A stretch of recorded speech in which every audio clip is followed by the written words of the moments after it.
What's going on, friends? Logan and Myerz here from Cinephellas.com to review Kong Skull Island on Blu-ray, 1080p, and she is a beaut.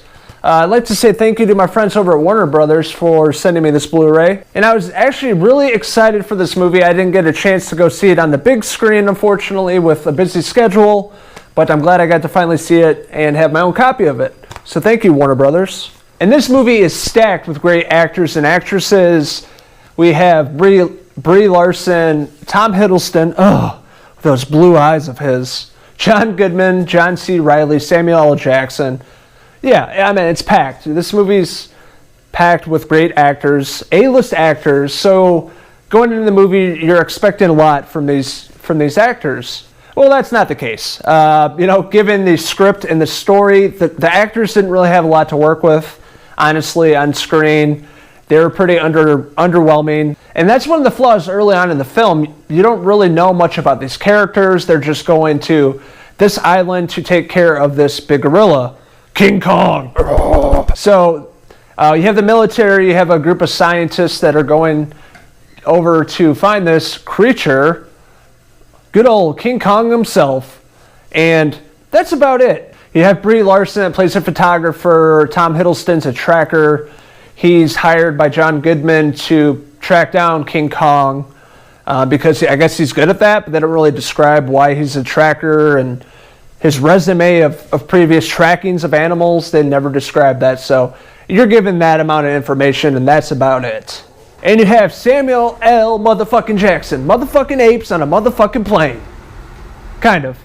Helicopter. But yeah, they make it over to find King Kong, and with what Samuel L. Jackson's given, he has a few good one-liners in the film, but overall his character's pretty boring, just like the rest of the characters in the movie. But I meant the main focal point in the film is King Kong. And one thing that you don't always have in these kind of monster films is seeing the monster himself early on in the film.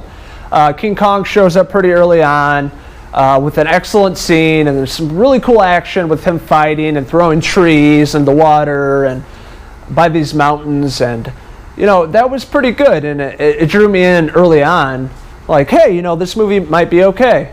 And I think the camera work was one of the probably the pros of the film, because it was shot well and the CGI was pretty believable. And when they're on Skull Island, you see a whole bunch of these other monsters, going up against King Kong and trying to attack the humans, and that was pretty cool. There's one monster that actually reminded me of a Beetlejuice with a long nose. John C. Reilly was in World War II, and he's been trapped on Skull Island for 28 years.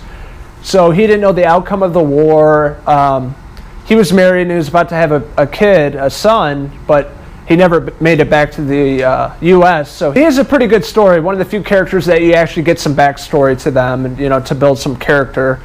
But everybody else was just there, along for the ride, walking through the trenches, walking through the jungle, trying to track down King Kong, and then them coming across monsters along the way that are trying to kill them. And it's pretty predictable, as you could imagine. I know they're building this monster-verse or monster universe with Godzilla and King Kong, and the next film that's coming out is Godzilla, King of the Monsters. So they're trying to really build this universe up like other studios are doing, like Marvel and everyone else today.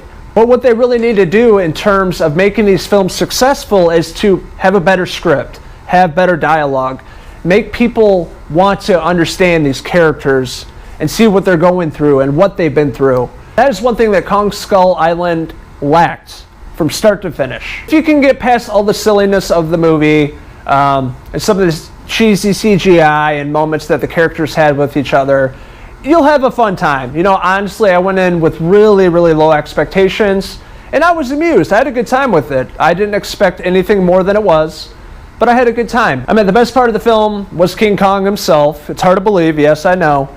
The CGI work was great. The action sequences were entertaining. The downfall was the script, the dialogue, the characters we know nothing about. You don't really care about them at all. In a movie like this, you want to care. If they die, you're like, who cares? So that's where they went wrong with this film. Hopefully they'll kind of clean that up in the next Godzilla movie. and learn from their mistakes from this movie. Overall, I was expecting a lot more from this cast, Hiddleston and Brie Larson, John C. Reilly, John Goodman, Samuel L. Jackson. But they did the best they could with the material that was given to them, and the story. So I'm not going to blame them. If you're looking for a fun movie to watch, just kick back and relax, definitely check this out. Go pick it up if you have the money, and sit back and enjoy the ride. I am giving Kong Skull Island a 3 out of 5 hair pieces. And if you happen to go pick this up on Blu-ray, there are some cool features called creature features about the film, so definitely check those out too. This is Logan Myerz signing out from the jungle. Until next time, cheers!